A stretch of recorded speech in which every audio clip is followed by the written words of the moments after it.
So you can start your presentation now after sharing your screen. Okay.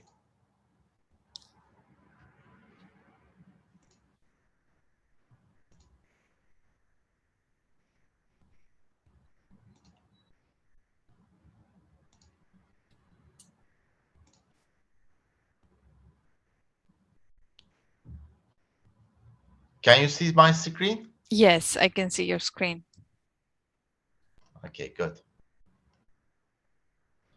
Okay. Shall I start or?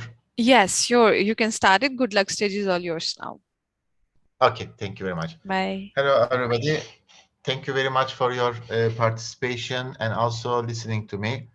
Today, I would like you to discuss about how to assess privacy impact in cyber instance. This is our topic.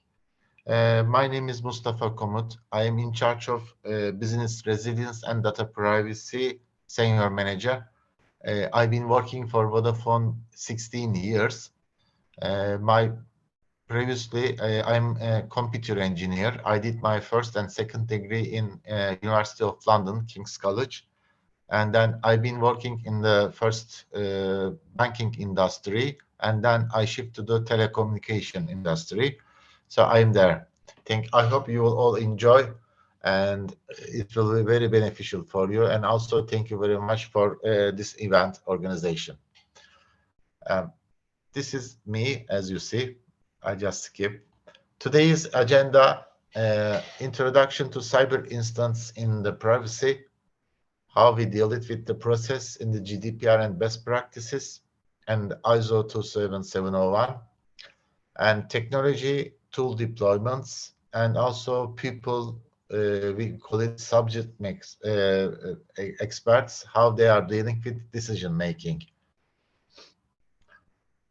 Uh, as you know that cyber instance affects for every organization, whether you are in the home, whether in the corporate organization or in public sector, it will impact your all assets.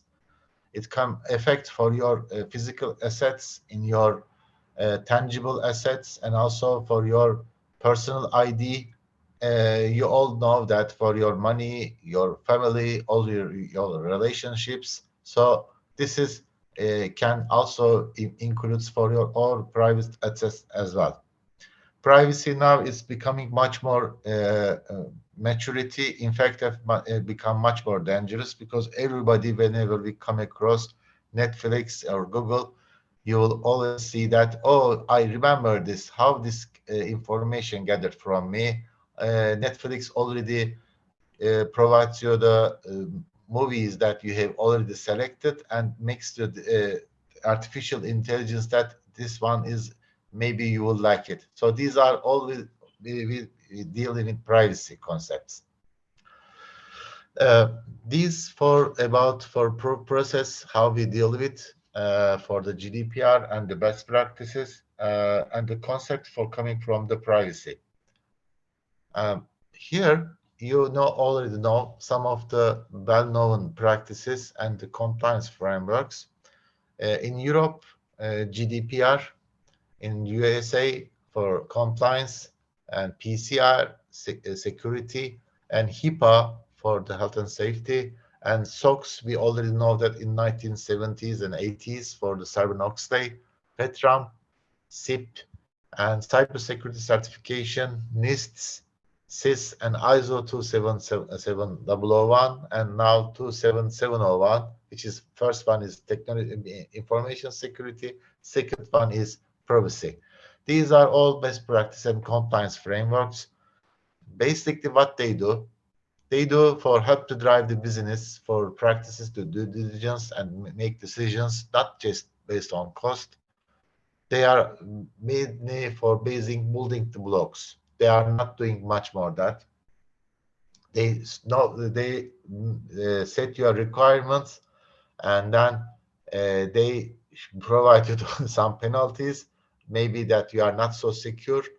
Compliance is always important, but they don't tell you how to do this. So this is mainly one of the missing parts. But people or organizations should decide what is beneficial for them how to make it, how to do implementation. This is up to the organizations. This is not a solid assurance, so that means that there is no silver bullet. It can protect you. Uh, they are dealing with mainly, we are focusing on privacy, coming from the first law and regulations, for coming from the requirements, and how, when you got this law and regulation, you got for the risk assessment, for them how you develop the risk models. This is come for your expertise, for your trained people, or head level, or leadership team. So you have to develop for risk assessment for based on your risk model, and you drill down for privacy engineering and security objectives. It means that how I am going to meet this requirement, what is I have already, and then provide the assurance that I am going to do this. If I am not doing, what will happen? I will pay the penalty, something like that. And based on all this, you develop the risk management framework, you implement the controls, then you go also for privacy impact assessment, which we call it PIA. These are the deliverables of this. These are should be identified, controls implemented, how the system meets your requirements. In Vodafone, we use SAN Institute 6 steps of incident management, mainly starting from the preparation, goes with identification. Third one is the containment. Fourth one is the eradication. Fifth one is recovery. And sixth one is lessons learned. Preparation stage is always coming from in your hand, in your organization. If something will happen, how I am going to do this. Identification based on your framework and your maturity level, you need to identify the issue. It can happen from either somebody's PIA data, we call it PIA, personal identifiable information, can be stolen or captured for the intruders. So you need to identify them. As soon as you got this info, you put into the containments, that means put it in the secure way for the limited access, and then start for digging down the process. Eradication means that to remove, and the recovery mostly go together, and then finally you see that this will not happen again. This is our target. We are not focusing just for one instance to recover the process. We want to recover the process and also protect our organization not to happen again. This is the basic concept. Finally, you get for lessons learned. That means that what I have done, how I can improve my system, where did I do for another case if something will happen, that you will release a report. Technology side, we call it for the tool deployment. I'm going to give some explanation about how we are going to do this. Tool deployment is important, but I'm not just suggesting, I'm just trying to explain what we do in Vodafone. So there is no marketing purposes. Please take it in that way. We are using OneTrust data breach model. OneTrust is a global privacy management tool for Vodafone because it is has got many experiences. It covers for a lot of things that we need to do, includes for privacy assessments, cookies management, personal data repository, data subject access requests, vendor risk assessments, and asset registers. These are all the main components of OneTrust. We are familiar with this. Everybody should be aware that what they do, if there is some new projects or new service or any products will come up, they need to do the privacy impact assessments.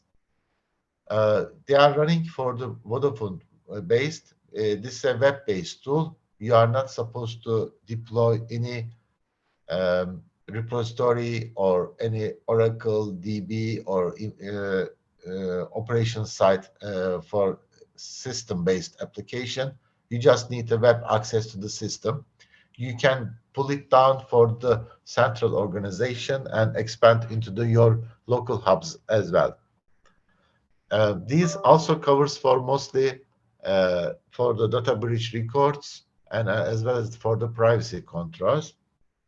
It has got APIs and integrate for several instant management tools such as log management tools can be diversified with ArcSight, Guardium, Imperva. These are the tool solutions that we can easily integrate for OneTrust. Features, there is a self-service portal.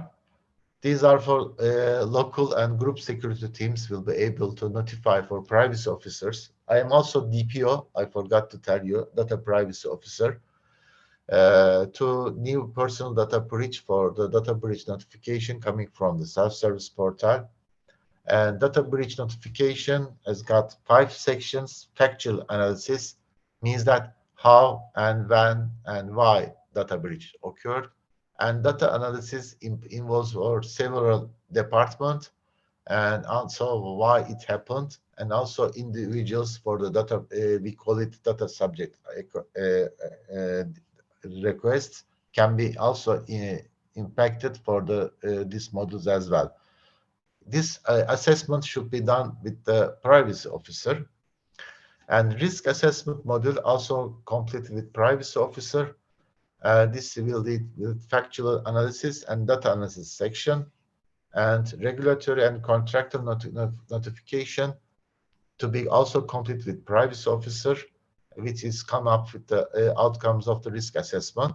And as I explained, lessons learned section should be completed either from the incident manager or privacy officer.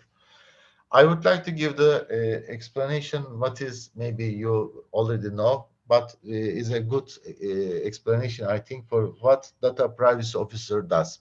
What is the difference between technology security, chief information security officer? What is our differences between? Data privacy officer by law in GDPR says that as a communication between internal and external stakeholders. Meanwhile, Chief Information Security Officer is not involving for regulatory body. Who does? Data Privacy Officer involving with communication with authority. Means that if there is an incident will happen, I have to notify the regulation for in Turkey, we call it KVKK, Data Protection Authority, in 72 hours. This is by law, is here. We take it in very, very seriously. Otherwise, we will face heavy penalty. In GDPR countries, it says for their law, if something will happen, make your assumption and then inform me. In Turkey, we don't have in that way. We have to inform for instance, case by case to the regulator body for in 72 hours. That's our main differences between GDPR and Turkey. Third one is the responsibility for data privacy officer, which is different than the technology security officer. These are the cases that we handle with technology security together, but I am also acting as a data privacy officer for a regulatory body to go to the court and explain the situation, give my complication to the instant that, and give the written compulsory statement to the authority. This is our differences than chief technology security officers. If something will happen, there is a penalty in Turkey by case starting from 1,600,000 Turkish lira up to 2 months prison for the DPOs and also board as a data controller will be in charge. So this one, maybe you, if something will bad happen, you may see in the prison as well. So these are the law says that. So the kind of very serious uh, penalty for the data controllers and also data processors as well. Notification automation should be done for the investigation and instant manager, and there is a trigger action. So privacy teams should be shared with their bugs, and group privacy. I am also reporting the Vodafone group privacy should be informed of for data breaches, because that should be also taken with the other Vodafone entities as well, because Vodafone is a local market for covering for 26 countries. So this has to be involving with other parties as well. We keep also master and local records for the time being, and we keep it for the local privacy officers and decide whether it should be informed for the legal entities. And segregation of data breach logs should be also enabled. We keep the record for a long time. Something will happen, we have to provide this information for intelligence services and also legal authorities as well. Mapping with the PDPR and assessment of control records, this is also compulsory in this tool.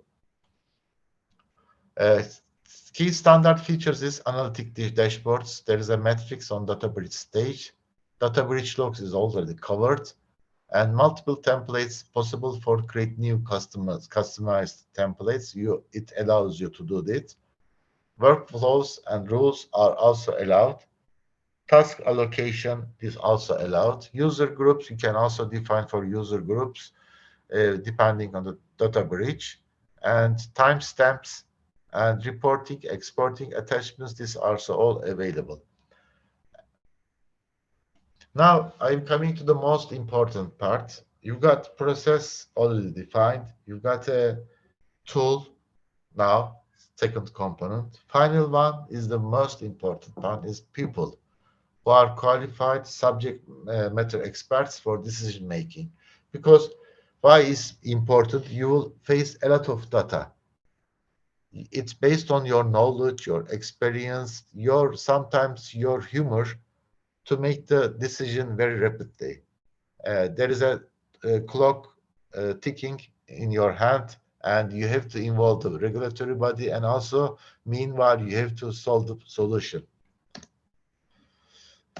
Now, I am dealing with data breach management process in Vodafone. It will start from the detection phase. You see here for the cybersecurity and also corporate security. I am in also corporate security zone. There is a threat intelligence feeds. There is an endpoint detection.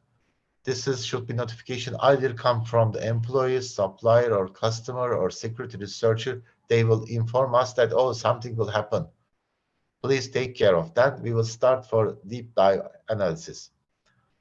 Corporate security deals with DLP, data leakage prevention, lost or stolen device, and speak up coming from the other entities that they may come from your vendor, or something will happen in our entity that Vodafone subscriber info um, can be stolen, or it has been hacked by the intruder. So you need to take care of that. And these are together with aligned with cybersecurity and corporate security investigation. And these are also main domains: privacy. Privacy operations, it involves with data protection officer, privacy officer, and privacy operations. These are for coming from the privacy assessment. I will tell you how we do the privacy assessment and the notification part. It deals with containment, eradication, and also corporate security investigations. This is our life cycle. It starts from the prepare, detect, triage, analyze, assess, notify, contain, eradicate, recover, and post instance. This, as I explained. Here is the time clocking zone. Stages from GDPR, data breach, and instant management notification, starting from here up to 72 hours. These are involving with the technical instant investigation and response. To coordinate and communicate is very essential. Legal analysis for the law enforcement and notification, and the regulatory response. Here, I am involving also meanwhile to assess the situation and also informing to the regulation body. These are our stakeholders for the during the DPO here, corporate security, and then notification stage involving the data privacy officer, breach incident management case, also DPO involving. Post notification, yes, they deal it. Statistics and analysis, we keep our KPI. Because it's a very challenging process. You have to find out, you have to do something that how I can do better. You have to answer this question. You need to do how many hours you have involved, how many you need for indicator, just additional resources. For example, meanwhile you are dealing with the assessment, you may call somebody that you have never asked before. So this is for you need for additional resources. Statistics coming from recurring breaches. If something will happen again and again, this is not a good case that you are not dealing with very uh, proactive manner. Means that you are not handling process very good. So it's not a good case for data breach. You need to do it for implementing additional controls. That means that if something will happen again and again, you have to implement additional controls. Time lapse between occurrence and discovery means that ways of improving detection and notification process, you need to do this. Between discovery and content, you need to improve your SLAs, and low-level reported breaches cause mostly coming from the human error. This means that this you need for put some additional training and awareness. Now our KPIs and risk scoring. How we do this? We call it the severity levels starting from D0, D1, D2, and D3. D0 is a major one. Impact score coming from the risk assessment, number of data subjects, DSR, nature of the personal data, sensitive personal data means that uh, for their life habits, his surgery, these kind of things that for the sensitive personal data, mostly you may remember as a like a biometric data. Location data about 1 million and 1,000 and 10,000. This is the number of data subjects if impacted. After this calculation, we put the classification of the instance that this is a major D0 or D1, and D2 is a significant, D3 is a minor. So this is cases that we put for likelihood and impact is coming from the risk assessment. According to this assessment score, if this is medium impact, we inform the regulator. If likelihood is at least likely and impact is at least high, we inform the individual. I give some statistics coming from the data breach. I haven't had a new one for previous year. In fact, you may call it, for example, mostly coming from, you see, facts to the incorrect recipient coming from as an instant. And also you will call for non-cyber instant, also for data breach. Verbal disclosure of personal data, also common one. Unauthorized access, and also data email to the incorrect recipient. This is also common. These are the common data breaches. For 2020, this scala is changed morely. These are this is a questionnaire sent to the corporate organizations. Then they respond this assessment. There's a kind of survey based on their responses. You make this scoring. I call it from the ICO, which is English United Kingdom Data Protection Authority. This is a public info. Uh, this is also interesting for non-cyber incident. Also impacts on data breach. It means that PIA personal data impacted. For 20,000, here for overview of state of cybersecurity, mostly the actors are changed, but still same. Cyber criminals now becomes like a professional. Hackers is getting lower, but cyber criminal getting much more tasty than previous years. Social engineering still has got a tendency, and also other ones for the here is stated as a threat actors. I wanted to have it very short, so it's long discussion. This is my motto. Security and privacy go hand in hand. Uh, One cannot exist another. Main differences between security and privacy. Security would like to protect using the controls. Privacy is almost the same, but privacy is also by law. We have to keen on transparency, which security doesn't like. This is are the main differences. Uh, Thank you very much for my side. If you have any questions, I would like you to answer either here or later. This is my email address. Thank you very much for joining my session.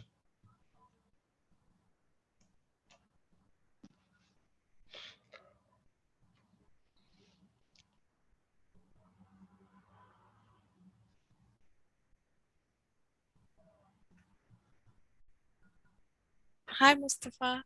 Thank you so much for your wonderful session.